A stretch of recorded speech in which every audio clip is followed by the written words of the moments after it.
Primetime news this evening, dozens of PPV operators prosecuted for overcharging.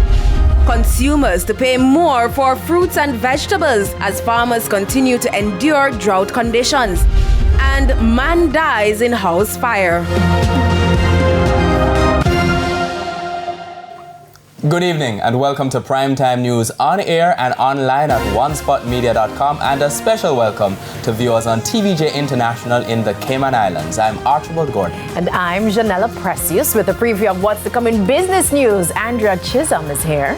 Well, Janella, there's some good news this evening depending on how you look at it. The labor force has increased. Find out details later in the business day. And is there good news in sports? Spencer, what's up? Thank you, Archie. Well, the GFF has named a new Reggae Girls head coach for 2 upcoming matches, but there are some other lingering issues. We'll tell you much more in Primetime Sports later. Oh, the drama continues. Now, speaking about good news, Romaine, I know that you have some,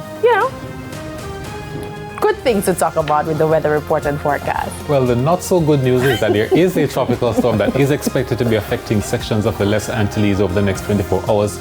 We're staying dry in the Central Caribbean. We still have a few clouds in the Jamaica area, but very little showers are occurring across the region. All right, we'll take it. There's also sports commentary and E-Prime in this newscast, but before the break, the feedback question. And this evening we're asking, what has been your experience budgeting for fruits and vegetables? You can share your comments online, facebook.com/televisionjamaica, and tweet us at TVJ News Center.